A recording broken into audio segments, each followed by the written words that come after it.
Welcome to YourTown television program in this segment that's hosted by the Naval Postgraduate School Foundation, where we highlight faculty and students at the Naval Postgraduate School, their contributions to the local area and to our nation. In this segment, we'd like to welcome two students, Lieutenant Commander Sean Teter and Lieutenant JohnTanalega. Welcome to both of you. Thank you very much. Thank you for having me, sir. Yeah, you know, what I'd like to do at first, you all represent 1,400 students on campus, of both professionals that are working hard for their graduate degrees, but also have operational experience. So before we jump into those big highlight areas that I want to talk about, I'd like to find out a little bit about why did you decide to join the nation's service? So Sean, let's talk with you a little bit. What inspired you to join the Navy? Well, I think my story is probably a little bit different than most people in the Navy. I came from a family background with no military history. My dad was in corporate America, and I actually got started off, I went to college as a civilian studying music, and my plan was to be a professional orchestral musician. Wow. So that's a change of plan. Absolutely. So while I was in college, I went backpacking through Europe with a friend, like you do. So we had just a backpack and Euro passes, and we were going along, and we ended up meeting a Navy veteran who was on leave on R&R from Iraq in Prague. And so we ended up sitting down and having a beer with him at a beer garden. And that kind of, afterwards, me and my friend were talking, and we said, hey, I never really considered the military, but you get to travel the world, have life experience, have a chance to do something bigger than yourself, and that kind of all that's true. Kind of planted the seed. And then a couple years later, as I was finishing up college, I had a change of heart and decided that I didn't want to pursue music professionally, and so that kind of bug got right back in my ear, and I said, well, I'll do 4 years in the Navy to figure out what I want to do when I grow up, and 12 years later, here I am. You haven't figured it out yet. Not yet. Well, thanks to thank you for that aspect. And oh, by the way, Dan, who I was backpacking Europe with, he ended up joining the Marine Corps as well, and we went to OCS at the same time, and he ended up becoming a Marine Corps officer. Is that right? Is he still in the Marines? He is not. He got out after his 4 years. He grew up faster than me, yes, sir. No, he's just not done with the adventure yet. That's fantastic. And what made you decide to go in the Supply Corps? Was that decided for you? I more or less fell into it when I showed up at the recruiter's office. He asked me what I wanted to be, and I said, well, in the Navy, that's why I'm here. And just looking at my college degree and not having a technical background, that seemed to align the most with what I had studied to do Supply Corps. I'm surprised he didn't try to talk you to being a Navy musician. John, what made you decide to go into the Navy? Well, both my parents are retired Navy. My father was in the Navy for 30 years. Wow, okay. My mom was in for 20 years. So I'd spent a lot of time growing up hearing their sea stories, the places they went, the people they worked with, the things they were able to do. My mom was one of the first women who was underway on ships. Mm-hmm. So she had lots of stories about getting underway for Desert Storm and all sorts of life experiences that I'd heard about. So when it came time for me to think about colleges to go to and things to do for a career, the Navy was one of the first things that came to mind. And I thought, I've heard so many sea stories, I want to have a few of my own. So I applied to the Naval Academy, and then I was eventually admitted, and then graduated in 2011 and never looked back. Fantastic. Now you became a surface warfare officer. Before we go back to Sean, let's start with you first, John, and tell me a little bit about the adventures you've had as a surface warfare officer. What have you done before you've come to the postgraduate school? So I commissioned from the Naval Academy, as you mentioned, as a surface warfare officer, but I actually was what they call an intelligence option. Mm-hmm. So I was supposed to have a lateral transfer after 3 years in the surface community. I was supposed to transfer to the intel community. And it was on my first ship, a destroyer out of San Diego, USS Dewey. It was on deployment. And the strike group commander was a very strong believer in cross-pollination, sending people from aviation squadrons to a smaller ship for a few days, folks from smaller ships to aviation squadrons and other places on the carrier for a few days. So I had the opportunity to be on the aircraft carrier for a short time, which seemed like a paradise when I was on deployment, having been on the destroyer where things are a bit more sparse in the way of creature comforts. Sure. And I had the opportunity to see what intel officers do day to day, and it was very interesting and challenging work, but I had taken ships to sea for long enough and spent enough time at sea as a surface warfare officer where I decided that I wanted to stay in the community. And when I learned that as an intelligence officer, I wouldn't really be going to sea as much and doing as many things as I was used to doing as a SWO, I decided to stay in the surface community. And then I went to my next ship, USS John Paul Jones, a destroyer that was initially home ported out of San Diego, then shifted to Pearl Harbor.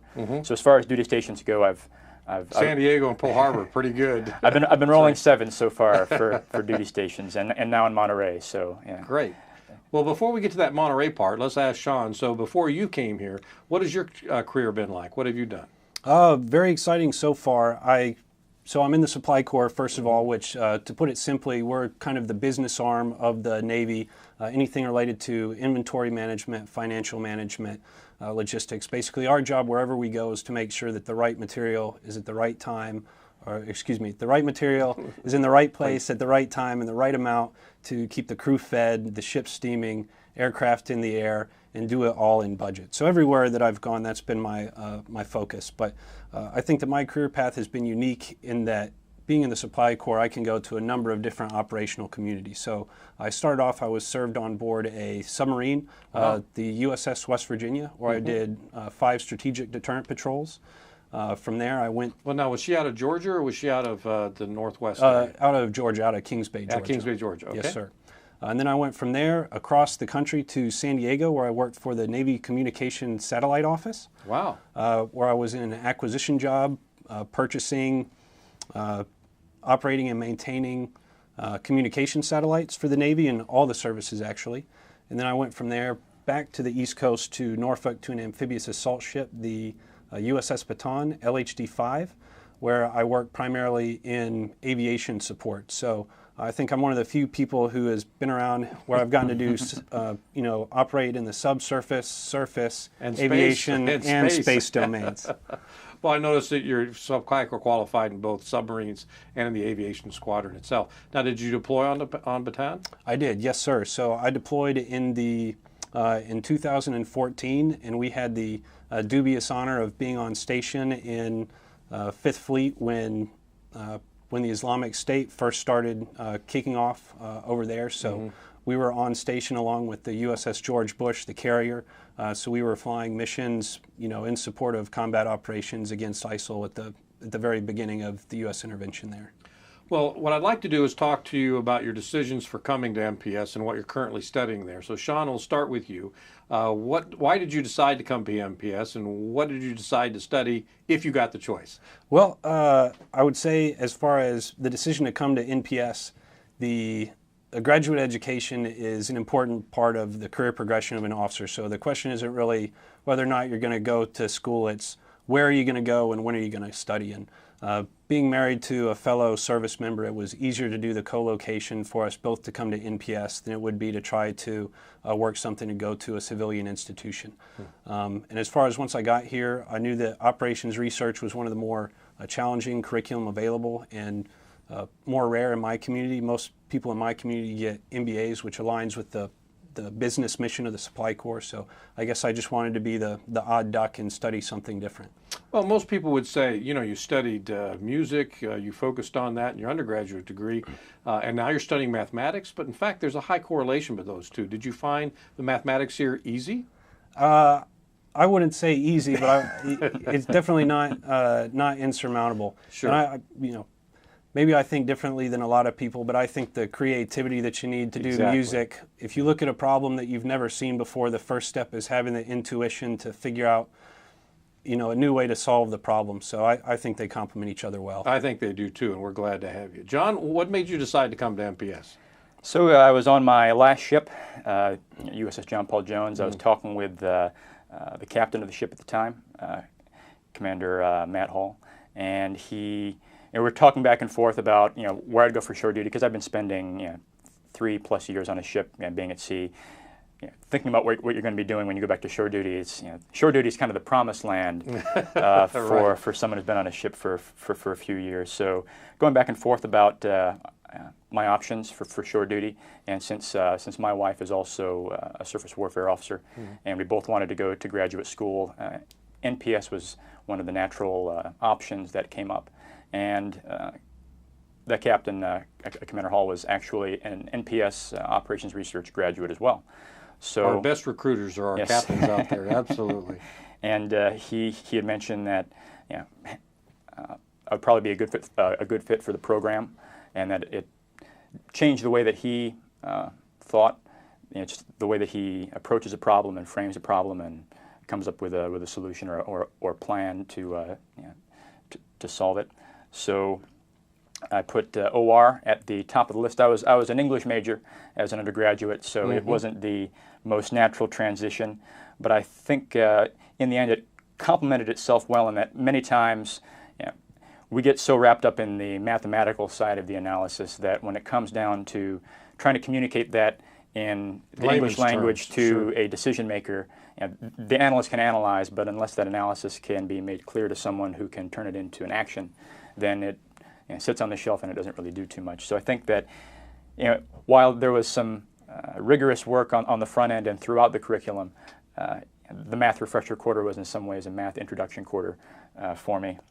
Right. It definitely helped to have that background in communicating clearly through the pen, and being able to translate all the math into the English language. In order to understand what the actions are.